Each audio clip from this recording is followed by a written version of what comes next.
আপনি কি জানেন আমাদের এই ছোট্ট বাংলাদেশে এমন কিছু স্বর্গময় স্থান রয়েছে যেগুলোর সৌন্দর্য আপনাকে বিমোহিত করে দিবে। চোখে না দেখলে বিশ্বাসই হবে না। এত অপূর্ব প্রকৃতি, এত ইতিহাস, এত রং আমাদের এই চারপাশে লুকিয়ে আছে। আজকের এই ভিডিওতে আমরা ঘুরে দেখাবো বাংলাদেশের এমনই 5টি অসাধারণ জায়গা সম্পর্কে, যেগুলো শুধু ঘুরে দেখাই নয়, মনে রাখার মতো অভিজ্ঞতাও তৈরি হবে নিজের মধ্যে। চলুন তাহলে আজকের ভিডিওটি শুরু করি। প্রথমে রয়েছে কক্সবাজার। কক্সবাজার বাংলাদেশের চট্টগ্রাম বিভাগের একটি সুন্দর শহর, যা সমুদ্রের তীরে অবস্থিত। এই শহরটি মূলত তার সুবিশাল সোনালী বালির সৈকতের জন্যই বিশ্বজুড়ে পরিচিতি লাভ করেছে। কক্সবাজারের সমুদ্র সৈকতের দৈর্ঘ্য প্রায় 120 কিলোমিটার, যা পৃথিবীর সবচেয়ে দীর্ঘ প্রাকৃতিক সৈকত হিসেবে পরিচিত।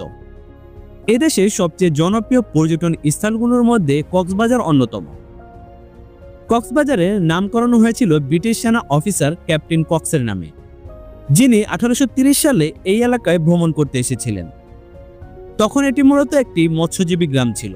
তবে কক্সবাজারের সৈকতের সৌন্দর্য এবং প্রাকৃতিক দৃশ্য ধীরে ধীরে পর্যটকদেরকে আকৃষ্ট করতে শুরু করে এবং এটি একটি সময় পর্যটন কেন্দ্র হিসেবে খ্যাতি লাভ করে। কক্সবাজারের আকর্ষণীয় স্থান। কক্সবাজার শুধুমাত্র সমুদ্র সৈকতের জন্যই পরিচিত নয়, এখানে আরও রয়েছে বেশ দর্শনীয় স্থানসমূহ। কক্সবাজারের মেরিন ড্রাইভ। এই সড়কটি সমুদ্রের পাশে দিয়ে চলে যায়, যা পর্যটকদের সেরা দৃশ্য উপভোগ করার সুযোগ দেয়। এই সড়কটি কক্সবাজার থেকে টেকনাফ পর্যন্ত বিস্তৃত। ইনানী সৈকত। কক্সবাজার শহর থেকে কিছুটা দূরে অবস্থিত এই সৈকত তার নীল জল এবং শান্ত পরিবেশের জন্য বিখ্যাত। হিমছড়ি। এটি কক্সবাজারের কাছাকাছি পাহাড়ি এলাকা। এখানে রয়েছে পাহাড়, ঝর্ণা, বনের সৌন্দর্য, যা প্রকৃতিপ্রেমীদের কাছে আদর্শ স্থান। পরবর্তীতে রয়েছে সাজেক ভ্যালি। সাজেক ভ্যালি রাঙ্গামাটি জেলার একটি জনপ্রিয় পর্যটন গন্তব্য। এটি সাঙ্গু নদী এবং পাহাড়ের মাঝখানে অবস্থিত। সাজেকের অসাধারণ প্রাকৃতিক সৌন্দর্য আর শান্ত পরিবেশ এটি যেন বাংলাদেশের সুইজারল্যান্ড নামেই পরিচিত।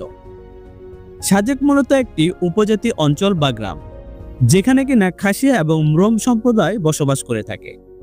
তারা প্রাচীনকাল থেকেই এই অঞ্চলে বসবাস করে আসছে এবং তাদের নিজস্ব সংস্কৃতি, জীবনযাত্রার জন্যই পরিচিত। সাজেক মূলত 2000 সালে পর্যটকদের জন্য পরিচিতি লাভ করে, তবে বর্তমানে এটি জনপ্রিয় স্থানগুলোর মধ্যে একটি। সাজেকের দর্শনীয় স্থানসমূহ। সাজেক ভ্যালিতে এমন কিছু জায়গা রয়েছে যেগুলো অবশ্যই আপনার দেখতে হবে। কংলাক পাড়া। এটি সাজেক ভ্যালির এক পাহাড়ি গ্রামের মধ্যেই অবস্থিত। এখান থেকে পুরো সাজেক ভ্যালির মনোমুগ্ধকর দৃশ্য আপনি দেখতে পারবেন। এখানে আপনি প্রকৃতির খুব কাছাকাছি পৌঁছাতে পারবেন। সাজেকের ক্লাউড ভিউ। সাজেকের শীর্ষে যখন মেঘের সঙ্গে মিলিত হয় পাহাড়ের সৌন্দর্য, তখন এখানকার দৃশ্য একবারেই দেখার মতো। এটি সাজেকের জনপ্রিয় স্থানগুলোর মধ্যে একটি। সাঙ্গু নদী। সাজেক ভ্যালির মাঝ দিয়ে চলে যাওয়া সাঙ্গু নদীটির প্রকৃতি এক অপূর্ব সৃষ্টি। এখানে আসলে আপনি শান্ত নদীর তীরে বসে প্রকৃতির সৌন্দর্য উপভোগ করতে পারবেন। সাজেক ভ্যালির পরিবেশ এবং আবহাওয়া। সাজেক ভ্যালির আবহাওয়া বেশ ঠান্ডা এবং কুয়াশাচ্ছন্ন, বিশেষ করে শীতকালে। এখানে আপনি অনেক সময় মেঘের মধ্যে হারিয়ে যাবেন। গ্রীষ্মকালে এখানে তাপমাত্রাও অনেকটাই উষ্ণ হতে পারে, তবে অন্যান্য সব এলাকার থেকে এখানে বেশ শীতল অনুভব করতে পারবেন আপনি। পরবর্তীতে রয়েছে সেন্ট মার্টিন দ্বীপ। সেন্ট মার্টিন দ্বীপ, যা নারকেল জিঞ্জিরা নামেও পরিচিত, এটি বাংলাদেশের দক্ষিণে বঙ্গোপসাগরে অবস্থিত একটি ছোট্ট দ্বীপ। এটি বাংলাদেশের ভূখণ্ডের সর্বদক্ষিণ প্রান্তে অবস্থিত একটি দ্বীপ। এর আয়তন খুবই ছোট, প্রায় 8 কিলোমিটার দৈর্ঘ্য এবং 1 কিলোমিটার চওড়া এই দ্বীপটি। এই দ্বীপটি পর্যটকদের জন্য এক আদর্শ গন্তব্য, যেখানে আপনি শান্তিপূর্ণ পরিবেশ, সাদাবালির সৈকত এবং ক্রিস্টাল ক্লিয়ার পানি দেখতে পারবেন। সেন্ট মার্টিন দ্বীপের ইতিহাস। সেন্ট মার্টিন দ্বীপের ইতিহাস খুবই মজার। এটির নামকরণ হয়েছে ইংরেজ বণিকদের দ্বারা, যারা এই দ্বীপে এসে বসবাস গড়েছিল। তবে স্থানীয়রা একে নারকেল জিঞ্জিরা নামেই বলে থাকে, কারণ এই দ্বীপটির চারপাশে প্রচুর পরিমাণে নারকেল গাছ দেখতে পাওয়া যায়। সেন্ট মার্টিন দ্বীপটি বাংলাদেশের জন্য একটি মূল্যবান সম্পদ। সেন্ট মার্টিন দ্বীপের দর্শনীয় স্থানসমূহ।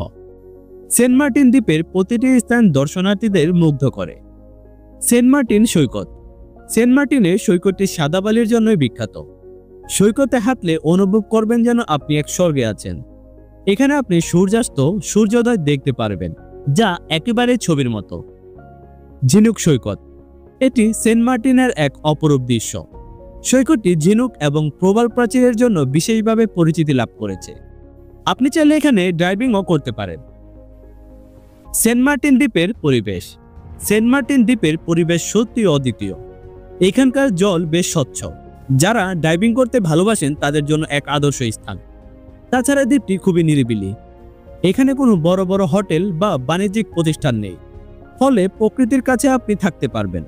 এছাড়াও এখানে প্রচুর পরিমাণে নারকেল গাছ এবং এক প্রকার প্রাকৃতিক সৌন্দর্য রয়েছে, যা আপনাকে মুগ্ধ করবে।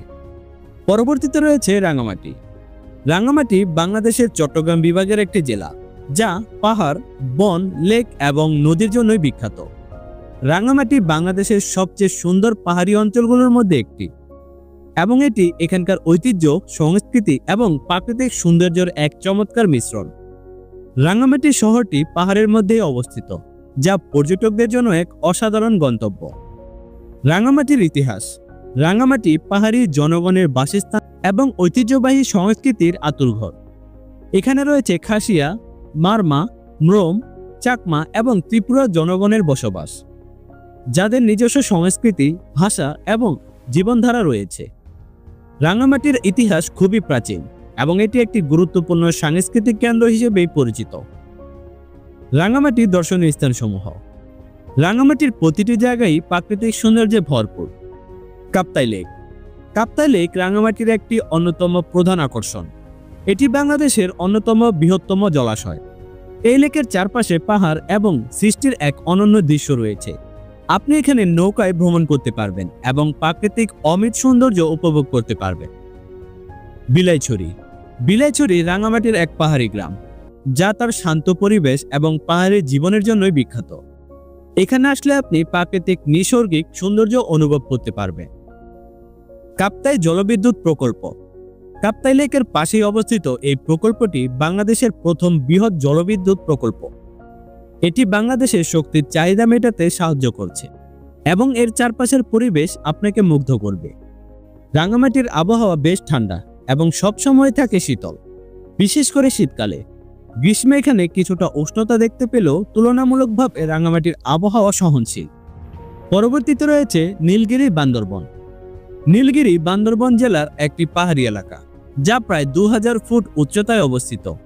এটি একটি শীর্ষস্থানীয় পর্যটন গন্তব্য, যেখানে আপনি সমুদ্র পৃষ্ঠ থেকে অনেক উপরে উঠে আসতে পারবেন এবং পুরো বান্দরবন জেলার মনোমুগ্ধকর দৃশ্য উপভোগ করতে পারবেন। নীলগিরির নামের মধ্যে রয়েছে নীল, যা এক নীলাভা আকাশ এবং মেঘের সাথে মিলে এক শান্তিপূর্ণ পরিবেশ সৃষ্টি করে। নীলগিরির সৌন্দর্য, নীলগিরি তার প্রাকৃতিক সৌন্দর্য এবং পাহাড়ি দৃশ্যের জন্যই বিখ্যাত। এই অঞ্চলের পাহাড়ি পথ, শীতল বাতাস, সবুজ প্রকৃতি এবং মেঘের মধ্যে হারিয়ে যাওয়ার অভিজ্ঞতা একেবারে স্বর্গীয়। নীলগিরির দর্শনীয় স্থানসমূহ, নীলগিরির বেশ কিছু দর্শনীয় স্থান রয়েছে, যা আপনি ভ্রমণের সময় মিস করবেন না। নীলগিরির চূড়া, এটি নীলগিরির প্রধান আকর্ষণ, যেখানে আপনি পাহাড়ের শীর্ষে উঠে পুরো বান্দরবন জেলার অসাধারণ দৃশ্য দেখতে পারবেন। এই জায়গা থেকে পুরো পাহাড়ি অঞ্চল বা মেঘের লুকানো সৌন্দর্য অনুভব করা যায়। বান্দরবন জেলা, নীলগিরির কাছেই বান্দরবন জেলা, যেখানে আরো অনেক পাহাড় এবং গ্রামের সুন্দর দৃশ্য রয়েছে এবং ঐতিহ্য দেখতে পারবেন। আপনি এখানকার পাহাড়ি অঞ্চল, পাহাড়ি সংস্কৃতি এবং জীবনযাত্রার মান সম্পর্কে জানতে পারবেন। থানচি, নীলগিরি থেকে কিছুটা দূরেই অবস্থিত থানচি শহরটি, যা পুরোপুরি পাহাড়ি অঞ্চল। ভ্রমণ পিপাসু মানুষের কাছে এটি জনপ্রিয় স্থান। এখান থেকে আপনি সুন্দর ঝর্ণা, নদী এবং পাহাড়ের দৃশ্য উপভোগ করতে পারবেন। নীলগিরির পরিবেশ, নীলগিরির পরিবেশ অত্যন্ত শীতল এবং মেঘলা। এখানকার আবহাওয়া এবং এখানকার শীতল বাতাস আপনাকে শান্তির অনুভব দিবে। বিশেষ করে শীতকালে আপনি এখানে মেঘের এক চমৎকার খেলা দেখতে পারবেন, যা প্রকৃতির মধ্যে এক রহস্যময় সৌন্দর্য করে তোলে। গ্রীষ্মকালে কিছুটা উষ্ণতা থাকলেও অন্যান্য সমতল এলাকা থেকে এখানে বেশ শান্ত অনুভব করতে পারবেন আপনি। তো ভিউয়ার্স, আজকের এই ভিডিওতে আপনাদেরকে জানানোর চেষ্টা করেছি বাংলাদেশের সবচেয়ে সুন্দর 5টি জায়গা সম্পর্কেই, যেখানে আপনি অবসর সময়ে পরিবার কিংবা বন্ধু-বান্ধব নিয়ে ঘুরে আসতে পারবেন। আজকের এই ভিডিওটি যদি আপনাদের ভালো লেগে থাকে তাহলে অবশ্যই চ্যানেলটি সাবস্ক্রাইব করবেন, বন্ধুদের মাঝে শেয়ার করবেন এবং আপনার মতামত জানাবেন কমেন্ট বক্সে। তাছাড়া আজকের এই 5টি স্থান থেকে আপনি এখন পর্যন্ত কোন কোন জায়গাতে ভ্রমণ করেছেন তা কিন্তু কমেন্টে জানাতে ভুলবেন না। তো আর যাচ্ছি না, দেখা হবে নতুন কোনো ভিডিওতে। আজকের জন্য আল্লাহ হাফেজ।